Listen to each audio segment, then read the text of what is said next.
that's not you, that's the T-Dog that Ms. Hughes makes. Recall that? Yes, sir. I want to discuss that now in reference to some of the things that we see in this paragraph. He's not nice to girls. Are we really talking about, in your expert opinion, are we really talking about the T-Dog, Mr. Hyde? It's not nice to girls? Well, it's not that Mr. Alexander is a multiple personality. It's Mr. Alexander who the Hugheses are talking about. But he sort of splits it off and is calling it T-Dog. So when you say, is it Mr. Alexander, is it T-Dog, it's not that Mr. Alexander has a multiple personality. It's one and the same person. Okay, well, and I didn't mean Okay. to draw that distinction, but we're talking about that aspect of Mr. Alexander. Yes. This is the part, because we are, as we said before, we're talking about a man who is very gregarious, very engaging. People like, both men and women, right? Oh, yes, yes. And, Although he is beloved and he is endeared by many people, Mr. Hughes and Miss Hughes and Mr. Alexander's friends have stated that when you initially meet him, they don't like him. They often say, you can often hear them say, you got to get to know him. And there's a lot to know because he's vivacious, he's energetic, he has a presence. I mean, I think I've said that before. He really has a presence. And so that's, they love him and they recognize this other part of him. They accept him.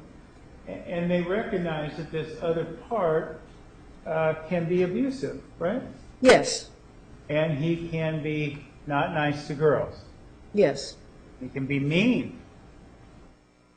This is what Miss Hughes says. She apparently has observed that. And she even makes the comment, you wouldn't want your daughter to be with someone that talks to her like this. The way he talks to Jodi Arias. Yes.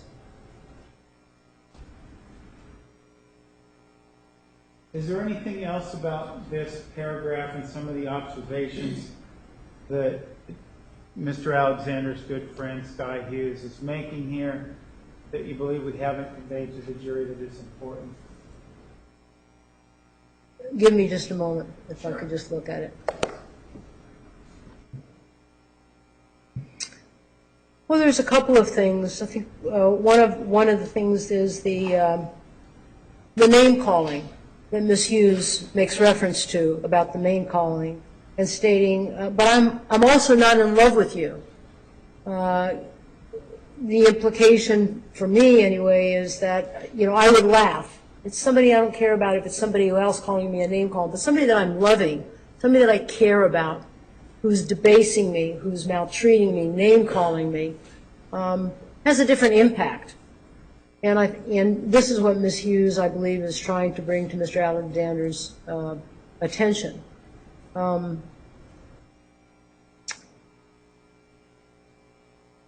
I think that's all for right now. But part of what we're saying... Well, I want to add, What? sorry. When he, at the second to the last, when it says, you said you wanted to be refined. That, I interpret that to mean that in the relationship that Ms. Hughes has had with Mr. Alexander, that Mr. Alexander has expressed wanting to self-improve, wants to be refined, with it rough around the edges, probably wants to, you know, smooth those out. So I think to credit Mr. Alexander and to Ms. Hughes is that there's an acknowledgement that there's stuff that has to be worked on. And he acknowledges that. Is that in this case? Yes, sir. All right.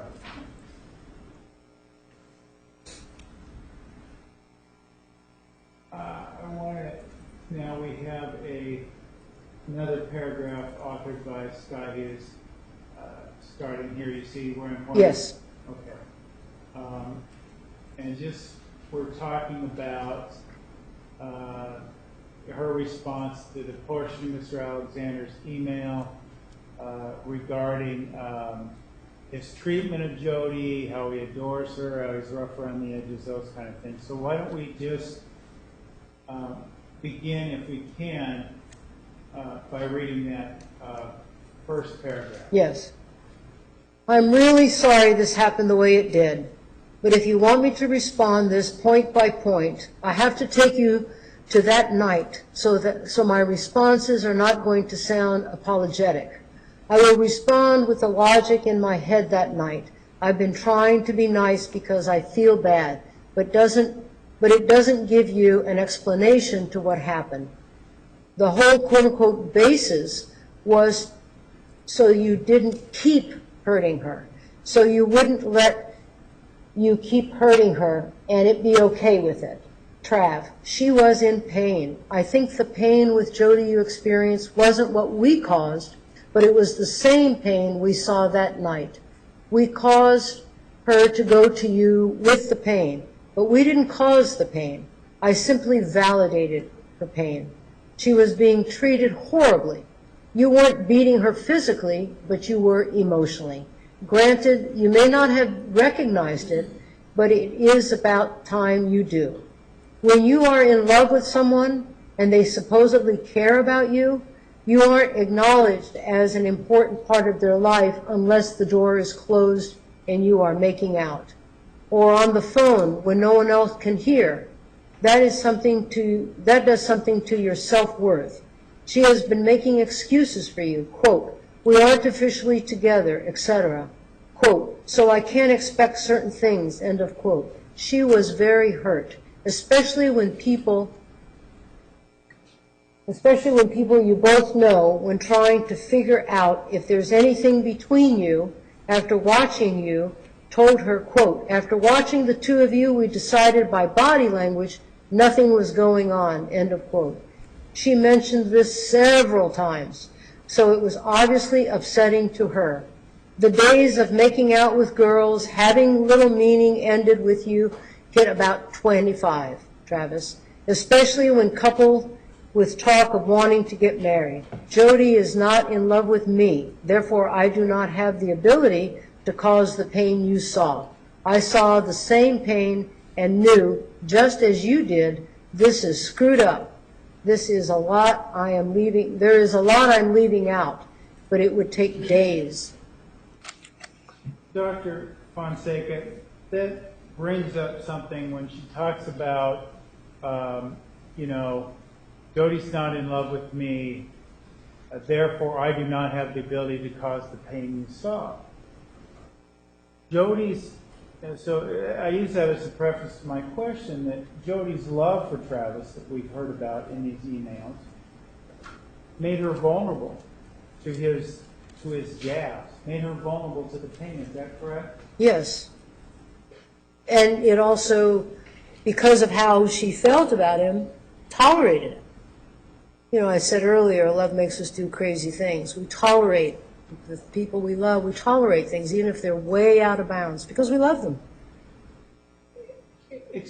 Explain that, if you will, because I think that's a powerful concept in the sense that we have a lot of things going on here, mistreatment and things like that, early on in this relationship. Does that mean this love was just so strong at this point that it overcame some of these things?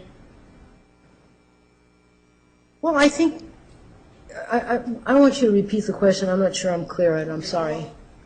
We're already seeing signs. We've seen Miss Arias talking to people. She's feeling mistreated, things like that. And she doesn't exit the relationship. She doesn't terminate the relationship. There's still that perfect love in her eyes. And that's what I'd like you to explain to all of us, is this idea of how does this perfect love remain untarnished, or is it tarnished in the face of some of these things? Well, obviously we're here now, years after this, right? And it wasn't a perfect love, because why are we here? So it's a love, as they defined it. These are two individuals who do care about each other for different reasons, and it's the way that they care about each other that is unconventional in terms of how Mr. Alexander is caring about Miss Arias. He cares about her. It's intense with her sexually, but he's not public with her. She cares about him and wants to be public. And if it takes just to be with you, to be intimate and sexual with you, then I'll be with you because I'm in love with you. And I think that's the dynamic that this is starting to take hold here. I think too, when I'm interpreting this, what I'm interpreting is Miss Hughes is observing pain in Miss Arias and sees how Miss Arias is making excuses for Mr. Alexander when she says, she had been making excuses for you, quote, we aren't officially together, etc., quote, so I can't expect certain things. They care about each other the way they care about each other. It may not be how each of you would care about somebody, but it's their unconventional caring. It's a byproduct of, they both come out of very abusive homes, both of them. Abuse in different ways. Mr. Alexander was exposed to neglect, maltreatment, physical abuse. Miss Arias was exposed to physical abuse, emotional abuse, maltreatment, and abuse impacts how you care about somebody else, how you are sensitive to somebody else. You learn about loving within your family. It's your family love map. It is how you learn to express yourself within the family. Random acts of kindness in a family. It is modeling to the younger ones how you're kind, how you're gentle, how you're sensitive, how you're intimate, how you're personal with somebody else. When you come out of abusive homes, there is some of that, but there's a lot of absence of that. Obviously, there is some of that because you see that in Mr. Alexander in terms of how he is with people. He's engaging, he's generous, so obviously he got that from his family. Even though he came out of an abusive family, there were spurts of that. He picked that up, right? The same with Miss Arias. So that even though they both came out of a very abusive homes, highly neglectful for Mr. Alexander, and physically abusive for Miss Arias, they come to the table as individuals who have been abused, who have not been really modeled what would be quote-unquote normal, whatever that means in our society today, family, in terms of how people are exchanging and being with one another. So if you're raised in a family where your family love map is that there's an absence of that, then you have some intimacy deficits. You have some inability of sensibilities of being sensitive to others versus someone who comes out of a home where that's almost a daily bread, if you will, of kindness, of sensitivity, of thinking about you, bringing you a little surprise, doing little things that are endearing. Mr. Alexander knew how to do that. He got that, obviously. But there were parts of it that were not totally whole. The same for Miss Arias, where she has been generous with Mr. Alexander and did things for Mr. Alexander. So they both came to the table with limits in those areas. So when we talk about pure love, and Mr. Alexander talks about pure love, it's within his framework of how he understands loving, because he is a man who was abused as a child. He was a man who was neglected as a child. It's not something that you should take it off like you take off a sweater. It becomes part of who you are. It becomes part of how you deal with the world. It becomes part of how you interact with the world. And the same for Miss Arias. So that's why I'm somewhat hesitant about it being pure love, and that's why I said, look where we are today, right? So their relationship, their connection, it was intense. It had a lot of frequency in it with regard to sexual interaction, that's very personal, that's very private, nobody's around, and you share things and say things. But once the bedroom door is open, Mr. Alexander did not feel like he was connected to Ms. Arias. And that was not the case for Ms. Arias. Ms. Arias felt even more connected and perhaps perplexed by this rejection of her being closeted. It was underground. So I don't know if I would say it was pure love for those reasons. But it was, for lack of a better way of saying it, it was the love that they could give, the love that they knew how to give. Yes, it was the love that they knew how to give to each other. And it did involve tenderness. It did involve kindness. It's not that they were absent of that. It's that there's a lot of other stuff that went with that, the abusiveness that Ms. Hughes talks about in terms of that he's gutted, Mr. Hughes has gutted women. Ms. Hughes, he's mean to girls. He's abusive. So even though he's kind and he's gentle, and his family has seen that clearly, his friends have seen that, Miss Arias has seen another piece of that that others don't see. And I think for that reason, what I was saying earlier is that my testimony with regard to describing this love and how his family, who is hearing this, and his friends are aghast at some of the things that I'm saying and some of the things that are in these emails.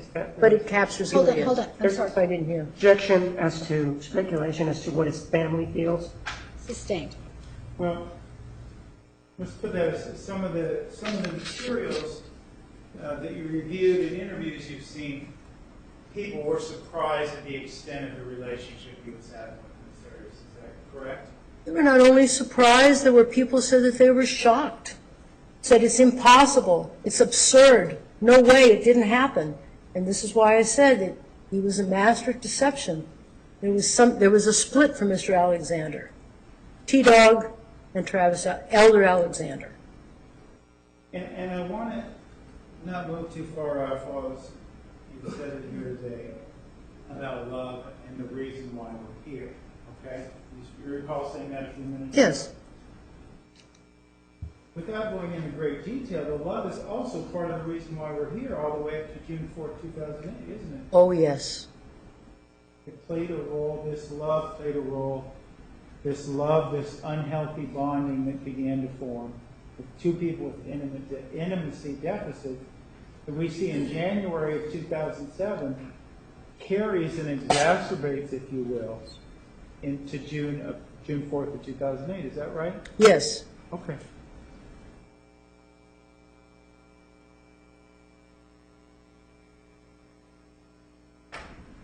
Is there anything more in this paragraph before we move off of it that you want to? I have just a moment. Sure.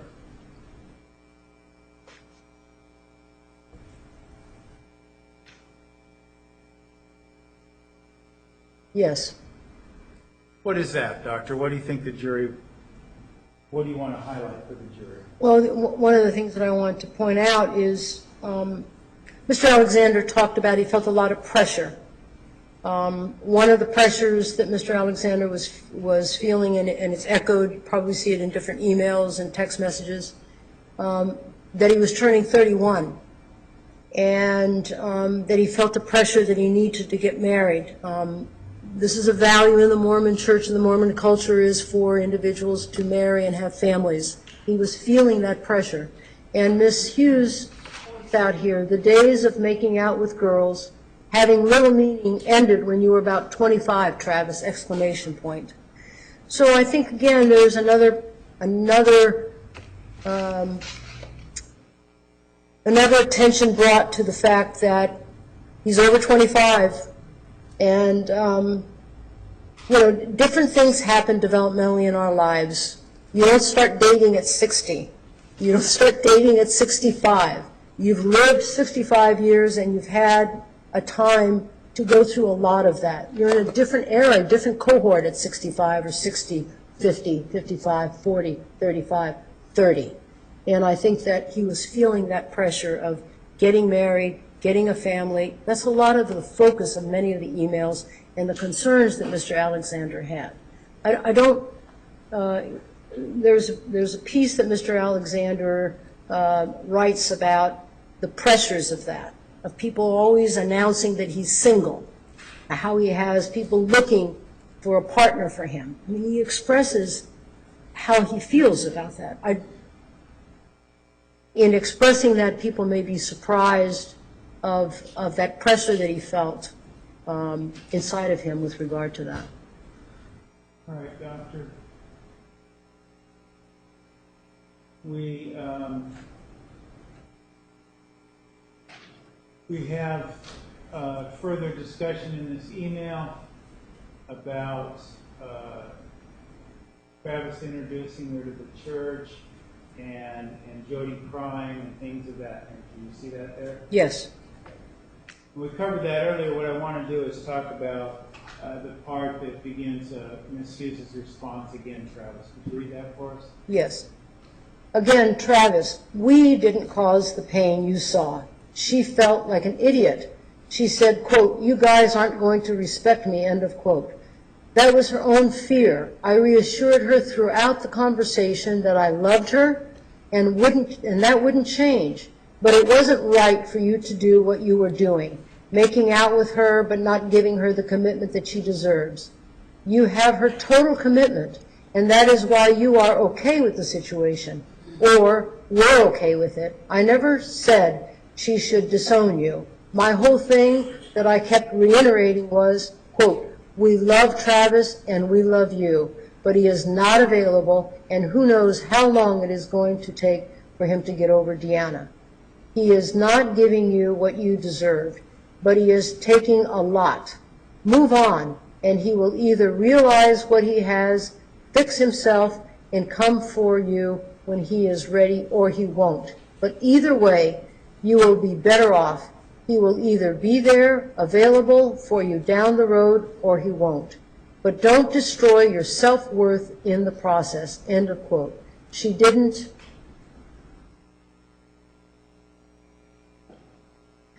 feel like she could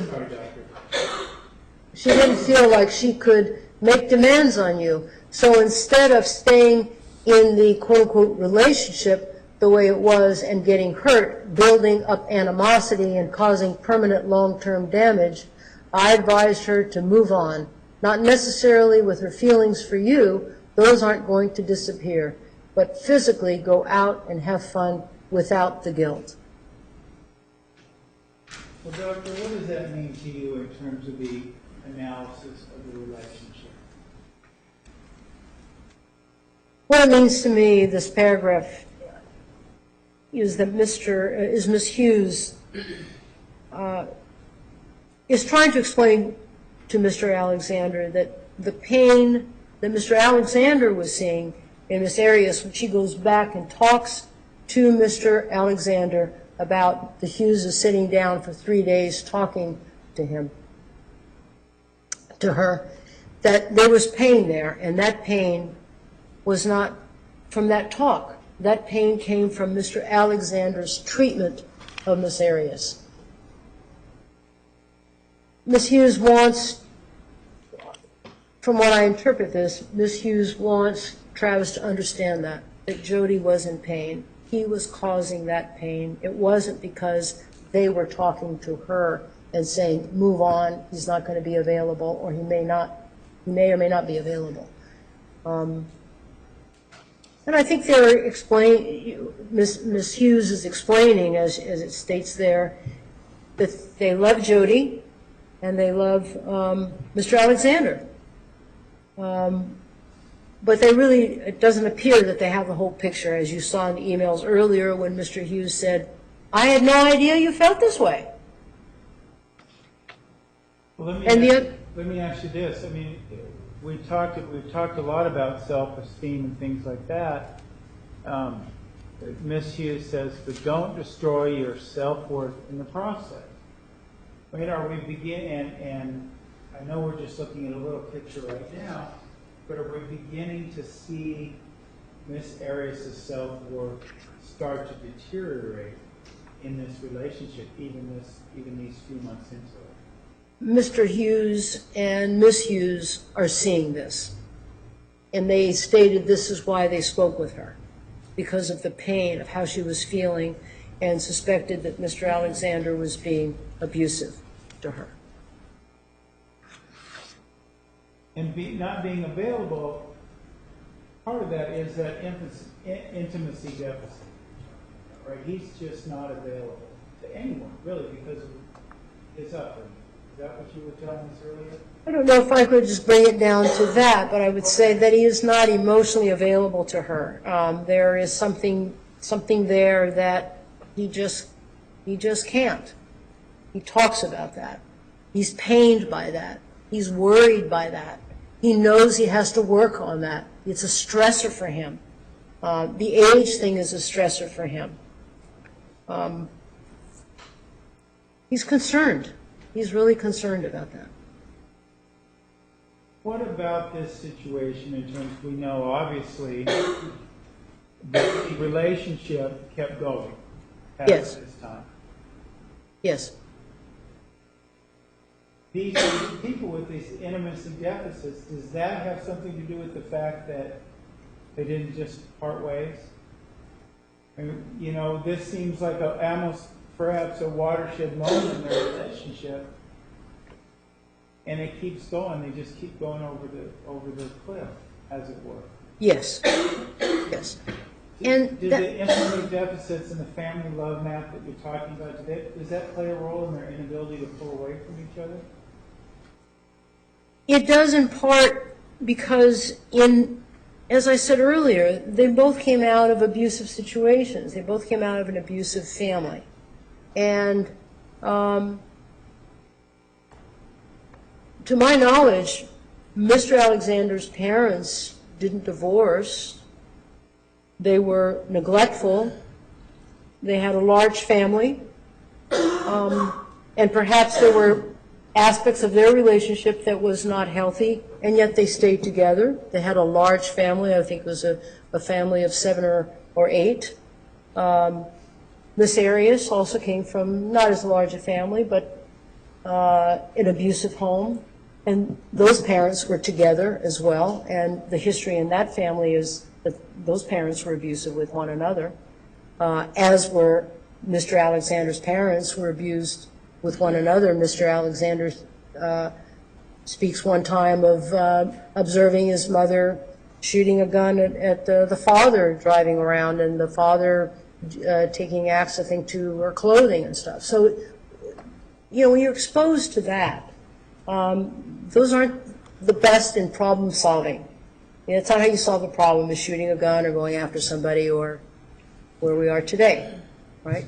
So some of these warning signs that some of us might see objectively, maybe looking back at it now, or even based on our own upbringings, whatever they may be, some of those warning signs aren't things that Mr. Alexander and Miss Arias maybe were capable of seeing.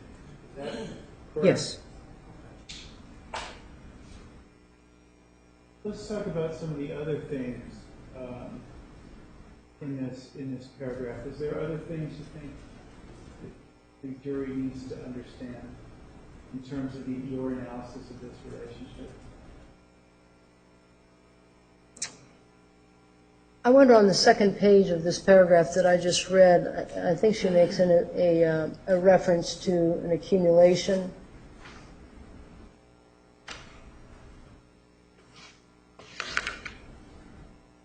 Yes. Feel like she could make demands on you, so instead of staying in the quote-unquote relationship, you know, I note that relationship is highlighted like as though it's a relationship, but maybe it really isn't. That's how I'm interpreting that. The way it was getting hurt, building up animosity and causing permanent long-term damage. Ms. Hughes is calling it.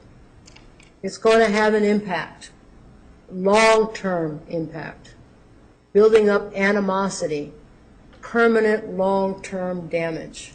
You're in a relationship with someone and they're continually wanting to closet you, not give you a place, if you will. It has an impact on your self-esteem. You kind of wonder, what's wrong with me? How come I'm not included in this? And I think this is what Ms. Hughes is referencing. And can that build to a little bit of the love becomes also contaminated, if you will, by resentment and a little bit of anger? More than a little bit of anger and more than just a little bit of resentment. And I think when she says building up animosity, So, it has an impact. It's accumulative. so we see this kind of boulder rolling down the hill, right? It's going to explode a year and a half. With the benefit of hindsight, just picking up steam. Yes.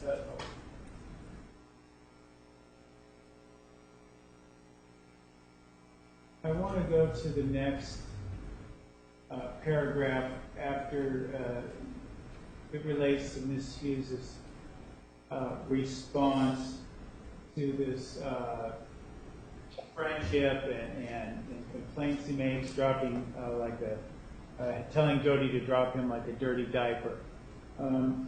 If we could begin, Doctor, reading this paragraph. I know Jodi told you more than a little, so. I know Jodi told you more than a little, and I'm glad she did. Travis, with love, you are a heart predator. You take great joy in making women fall for the T-dog. You laugh about what you could get away with. It would scare me to death if my little sister liked you. In fact, I wouldn't allow it. I'm a bad person in a lot of ways. Doesn't mean you aren't going to be my friend. Well, maybe not after this incident. Women are fragile, and you have shattered a lot of them. Is it possible that the reason it came off so badly is because it was charged with so much pain that Jodi has been going through? And not necessarily because what we were saying was so terrible. Let me clarify. What was going on in her head and what was going on in our house were totally different. For example, she tells us that you call after 1, and I'm using my phone, and she thinks to call you all the time. You often are so tired and seem like you are forcing yourself to stay awake. She wishes you would just call her because you just want to say hi, or because you were thinking about her. Her excitement about you is not mirrored. I tell her she deserves more than that. In a new relationship, one is excited. You make time to call that person, just to say hi. You make out with her every time you see her. You keep her up late at night. You owe her more than what you are giving her. She has given you everything, all control, and you give her 3 a.m. calls and make out fests. I tell her this, and it is what she has been feeling. She asked why. I told her she is filling the physical spot that Deanna doesn't. But Deanna fulfills everything else for you. That is not to say you don't enjoy talking to Jodi. But with Deanna fulfilling all the physical needs, and with Jodi fulfilling the physical, you feel fulfilled. This is not terrible to say. It is true. I told her if she wanted more of you, she needed to make you earn what she is offering so freely. Otherwise, she is going to stay very confused and hurt. When he is willing to love you the way you need and deserve to be loved, then you won't feel the pain and confusion you do now. He has no right to make out with you, make you feel guilty about hanging out with guys by teasing her you do this, call her so he can check off his list. That's how she feels, and not commit to you. Not at 29, and always talking about being ready to get married. Making out with someone now means different things than it used to, or at least it should. Now, to me, that is not horrible to say, it's simply true. I would think you would give someone the same advice, and you may feel that you give her a lot more than that, but she doesn't. She needs to. It's not to say you are a horrible person, just taking a lot from her without giving much. I'm not saying you force her to love you, but she does. And I told her you aren't available to give her what she wants right now. In her head, Her whole reality has just changed, and not because I put it there. She had been feeling a lot of what we had said and expressed that to us, but didn't want it to be true. We didn't create anything, quote unquote, brainwash her. We just let her know she is feeling exactly how she should be. She had been making excuses for why it was okay that you were doing the things that you were, and making her so sad. I didn't fillet you, but what she had hoped was with you wasn't, and her excuses were filleted. I wish you could have been a fly on the wall. You still would have been upset, but probably more so because you would have agreed with us. Okay, doctor, let's talk about that. There's an awful lot in this paragraph. We hear about Travis being a hard predator. Yes. What does that mean to you? Well, as he has described, T-Dog pulls for chicks, and he's enamored with the ladies, and the ladies become enamored with him. He's a special guy. He's intelligent, he speaks well, he's articulate, he's successful. Who wouldn't want to be around a guy like that? But once he sees that you're interested in him, he's not interested.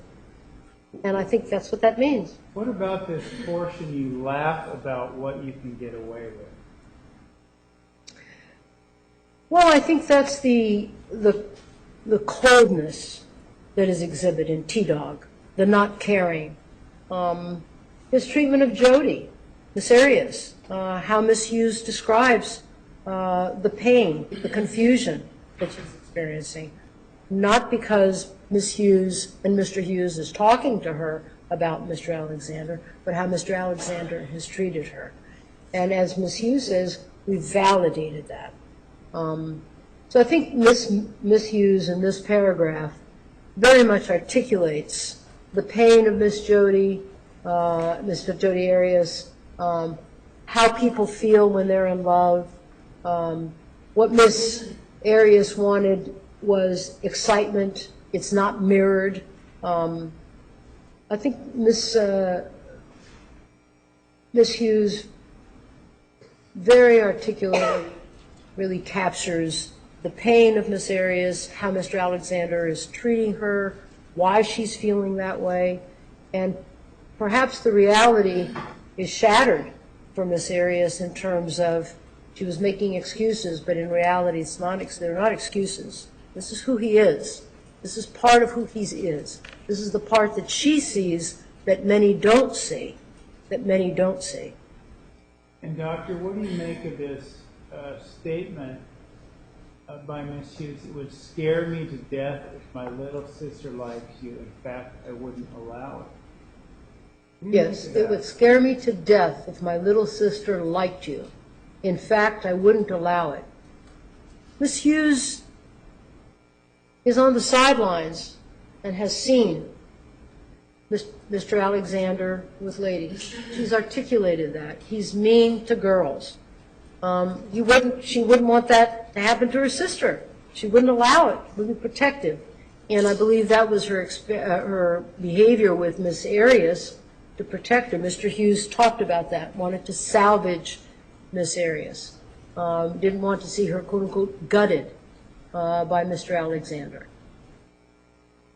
What about this sentence that it is, she is filling the spot that Deanna doesn't? It sounds to me like that Travis, what Miss Hughes is saying is that Travis is using Miss Arias as a physical outlet or sexual outlet of some sort.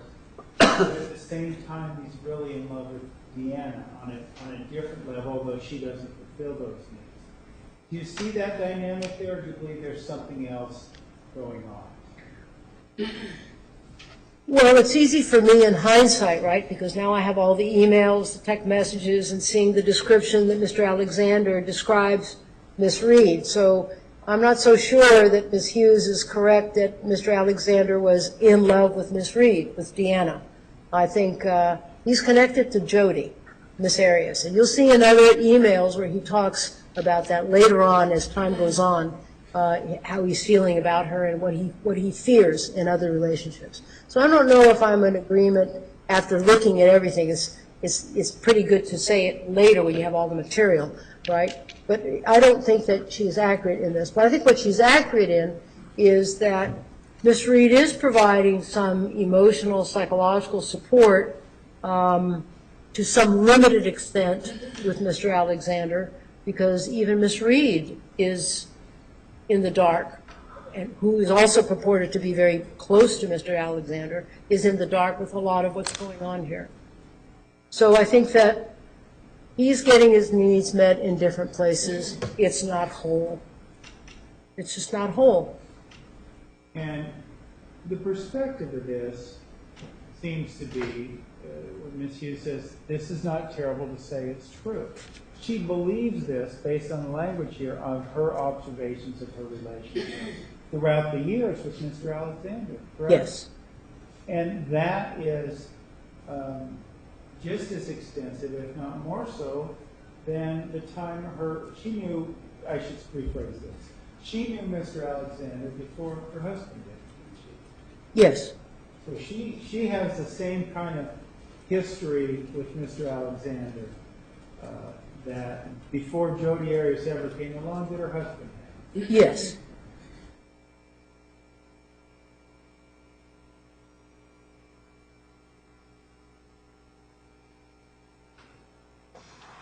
We read, we heard you read some of the dialogue that Jodi needs more from Travis. Yes. Did you think at that time that this was true, that this lack of acknowledgement was something that Jodi, an issue for Jodi, a constraint that she was going through, a bit of a turmoil that she was going through, wanting this attention? Wanting something more from Mr. Alexander? I think it's clear that Miss Arias wanted more than what Mr. Alexander was giving, because now it's just sliced into just a sexual relationship. Miss Arias wanted to share my pictures of you on my Facebook. He would take them down. She wanted more of a whole relationship to show, this is my guy here. He didn't want to do that. That was a conflict for him. I think that's my impression about that. Okay.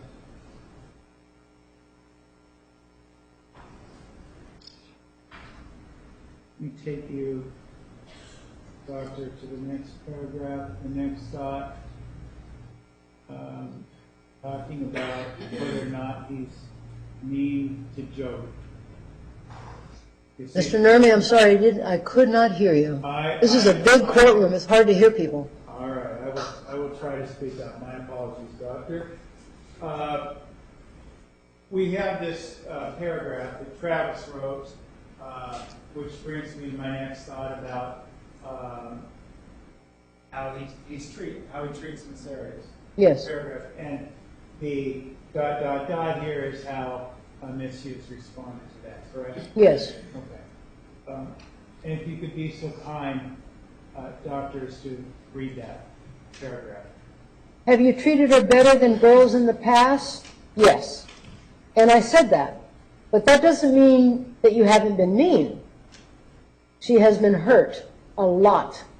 And you have made her cry. And I really feel it was not what we did that upset her so much. It was the reality that she loved a person whose actions were not in accordance with how she had hoped he felt. I do feel it is mean to talk about wanting to get married, making out with a person every time you see her, but when she walks into a room full of people, you don't stop everything to run to give her a hug and a warm hello. I saw this at my house. It took too much time for you to even acknowledge her arrival. It was mean. But I don't think you were trying to be mean. No one even knows there is anything going on with you guys, exclamation points. Unless they have stayed at our house and have seen you go in the same room. This is sad for her. She can't even say to guys that ask her out or in a conversation that she is seeing Travis Alexander, unless it is John Dixon. Call it what you want, but this secrecy says more to her in a way that it makes her feel than anything. You don't want people to know? Whatever your reasons for that are, it is what it is, and it is mean.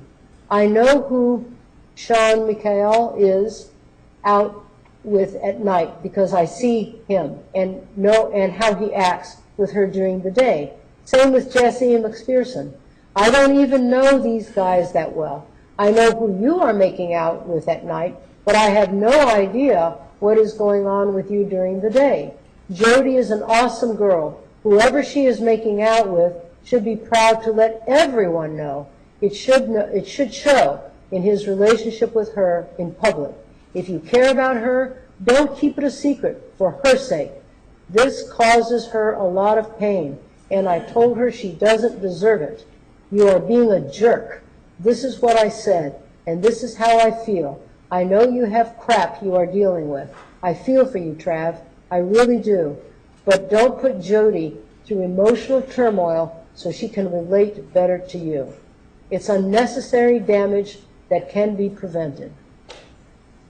Doctor, I want to begin. We heard Miss Hughes, this woman who loves and cares for Mr. Alexander, tell him that he's being a jerk to Miss Arias. You see that? We just read that, correct? Clearly. And at the same time, this woman that has known Mr. Alexander and has loved him as a friend is also saying that Travis Alexander, while he's being a jerk to Miss Arias, is treating Miss Arias better than he has girls in the past, right? Yes, Doesn't that say something about the T-Dog, Doctor? it does. And when I read the emails and when I came across this one again, have you treated her better than girls in the past? Yes. I wonder how they were treated in the past. If Miss Hughes is making note of how mean he's being with her. Makes you wonder if this is better, what was it before? And I want to talk about some of this stuff because I know some of it's based on what Miss Arias told the Hugheses, but some of it's also based on observation, right? Yes. Read the paragraph. We hear about Mr. Alexander coming in and not even acknowledging Miss Arias, not even saying hello, correct? Yes. That's what we're talking about. Yes.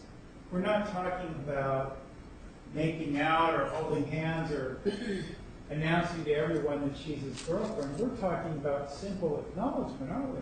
We're talking about simply walking in a room and saying hello, and he didn't do that. He wouldn't acknowledge her until sometime later. When he was up in the room with her. Yes, yes.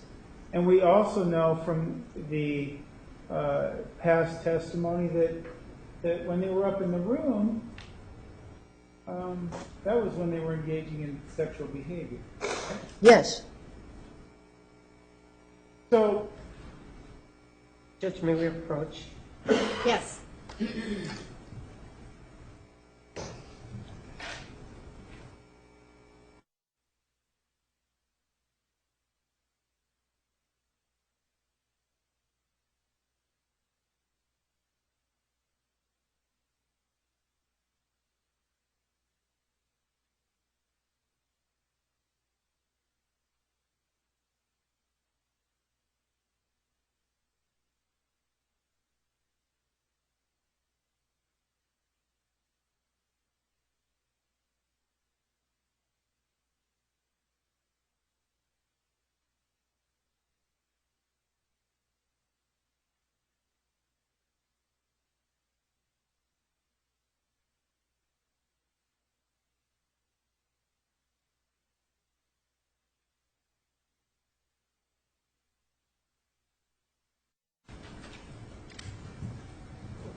Doctor, now,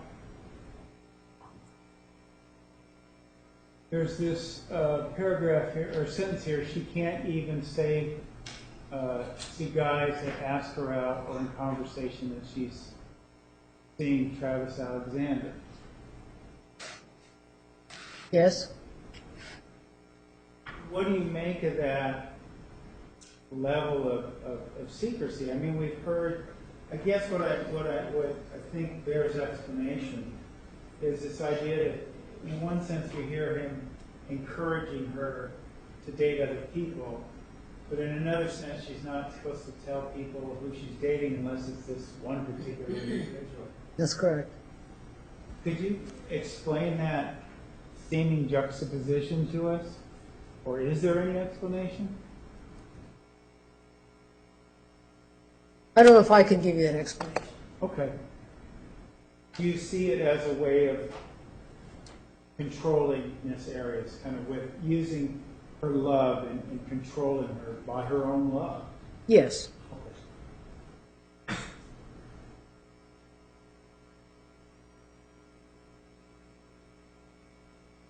Doctor, it also, we talk about this, it should show in the relationship with her in public, this making out and things of that nature. That too is also observations, right, of someone who's around them on a frequent basis. Yes. Can we infer from this, we're not just talking about one party, we're talking about a consistent pattern of behavior over a period of time. Oh, yes. Because these are people that Miss Arias had met at about the same time that she met Mr. Alexander, right? Objection leading. Overall. Is that a yes, Doctor? It is a yes, I'm sorry. So they had 4 months of observation, if you will, of this relationship. Not only years with Mr. Alexander, but about 4 months with Miss Arias and this interaction. Direct observation in their home. Not every day, but... Not every day, sporadically, but it was in their presence, in their residence, in their home.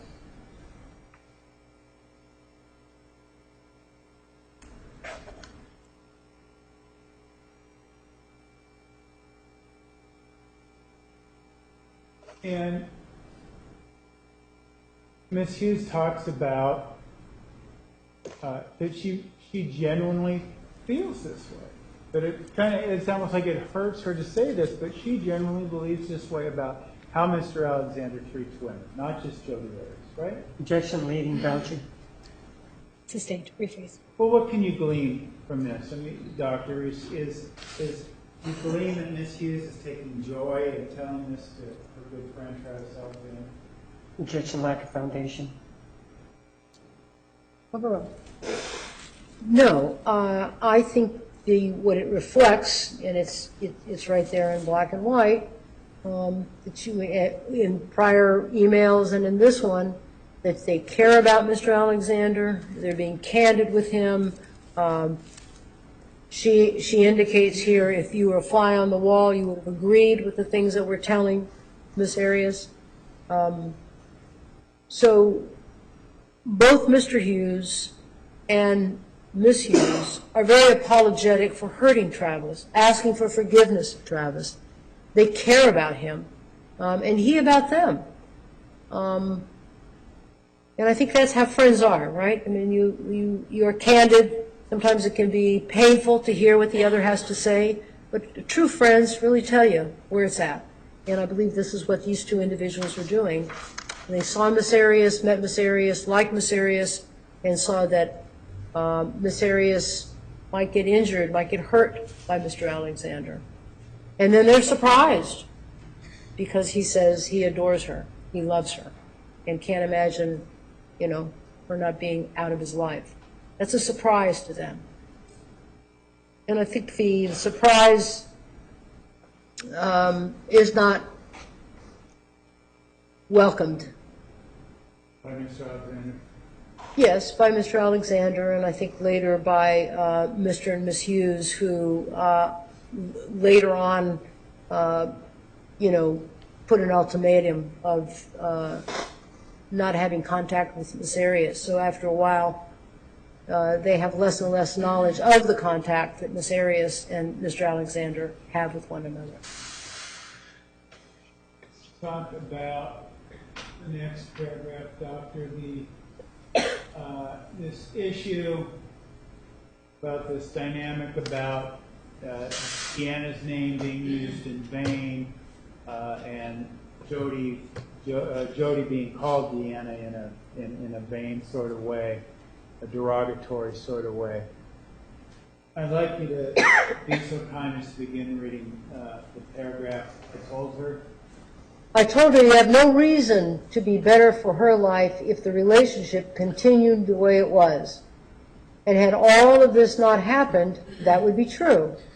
There was no ripples in the water before, but Jodi was also suffering silently. I'm sure that made your end of it easier, not the suffering, but that things were easier with you too because she had no expectations. You had everything you wanted. She didn't, and still doesn't. 4 months is plenty of time to figure out if you're wanting to pursue something. You have to commit to her if you really want to figure out if she is the one for you. It's just how it is. It's called relationship. If you have to date her and just her without any backup plans, LDS singles and flirting, with what she has given and taking into consideration what she is willing to give you, she needs more from you, or she needs to change courses. How long would she wait for you to get over Deanna?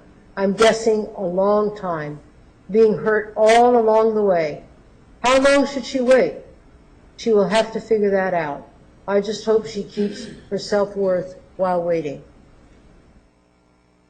And Doctor, we certainly aren't privy to all the conversations that Miss Hughes and Mr. Alexander have had over the years, correct? That's right. But we know, given the time frame, the years that Miss Hughes and Mr. Hughes knew Mr. Alexander, and there are several references to it, that the Hugheses also had a front row seat to Mr. Alexander's relationship with Deanna Reed. Yes. And in part of that front row seat and part of those conversations, based on what we see here in black and white, they were of the opinion and belief that Mr. Alexander really cared and perhaps loved Deanna Reed. Yes. And yet, at the same time, he was making out and dating, doing whatever he wanted with Miss Arias. Yes.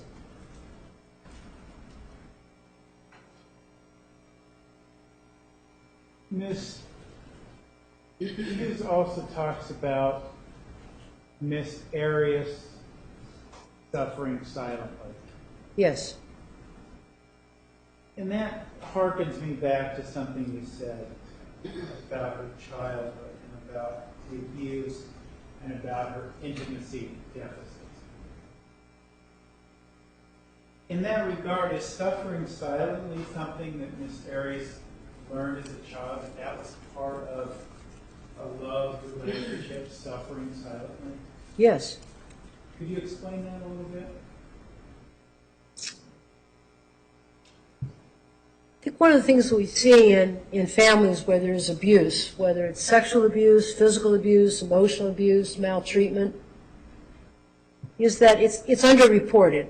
Not all sex crimes are reported, not all physical abuse is reported. These are underreported occurrences.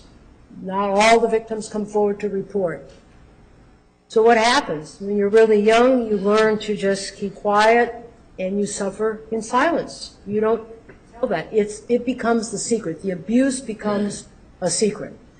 Child doesn't think that, but it's a way of coping with that. If you report it, you're going to be taken out of the home. You'll be separated from your siblings. Even it may be a dysfunctional family, it's their family. They don't want to be away from family. If my family was dysfunctional, I wouldn't want to be away from my family, no matter how dysfunctional they are. So you suffer in silence. You learn to cope in silence. You don't learn, in some ways, you don't learn more adequate coping. Maybe later when you get older. But as a child, you really suffer. You learn to suffer in silence. Keep your mouth closed. Don't report it. Don't say it to the teacher. Don't say it to your peers at school. They may report it to the Department of Social Services. Children have a unique knowledge of that, and they know that if they keep silent, everything is going to be okay. Mr. Alexander, in one of the journal, or forgive me because there's so much information in this case, so I don't know exactly where it's located, but Mr. Alexander talked about that, about they knew what to say if anybody came in asking questions about the abuse. He knew what the answer should be. I wish I could cite you the reference for that, but he talks about that. So that children very early in abusive homes learn to tolerate, to accommodate, to adjust, to live with it, suffering in silence. And I think some of those skills, quote unquote, if you will, manifest later in life in development. And let me ask you a little bit about that, Doctor, before we end here today. Is what you use as quote unquote skills. That makes it sounds to me like what you're telling us is that makes it different. That makes it different for someone like Miss Arias, who is conditioned, if you will, to suffer in silence, to say, hey, wait a minute, don't call me a scam. That doesn't make me feel good. Yes. The natural inclination of someone like Miss Arias, if she's called a scam, is to suffer in silence, right? Objection, leading. Sustained. Based on her upbringing and conditioning, when someone she loved, wait, let me back up. Miss Arias loved her mother and father, right? Oh, no question. No question. Still to this day, as far as we know, right? To this day, And her mom was abusive to her, right? yes, And her dad was abusive to her. yes. And this abuse didn't damage the love, did it? No, she cares very much about her parents. In fact, I think Miss Arias says that she's closer with her mom these days than prior. And the point being, though, that this love, this powerful love that we've been talking about that Miss Arias had, is it correct that the natural inclination, the instinct, if you will, based on her upbringing, is to be silent, is to suffer in silence? Objection, leading. Sustained. What, based on her conditioning and her background, is Miss Arias going to tend to do, her instinct, when she's called by Mr. Alexander? She says, you stink. As she did before, is to be silent, is not to report it, not to complain. I think when she went to, Miss Hughes talks about this, about she had some reservations about even coming into her and talking to them about the concern. That was a big step for Miss Arias, I believe. It was 3 to 4 months that she had been enduring this. And this is the first evidence that I've seen in all the things that I have reviewed. This Miss Arias comes forward and talks to somebody about the maltreatment. He was silent during that time. Is that same silence the kind of silence she's going to have when he smacks her across the face? Is Yes. that the kind of silence? Yes. It might be a good time. All right, ladies and gentlemen, tomorrow morning, 9:30, we will start promptly at that time. Please remember the admonition. You are excused. Have a nice evening.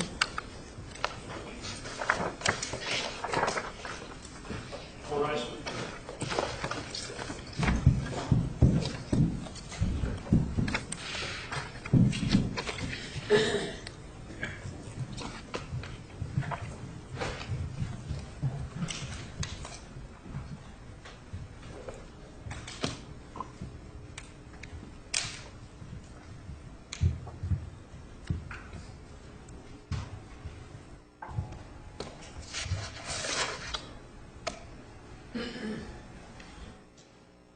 Let me step down. Certainly.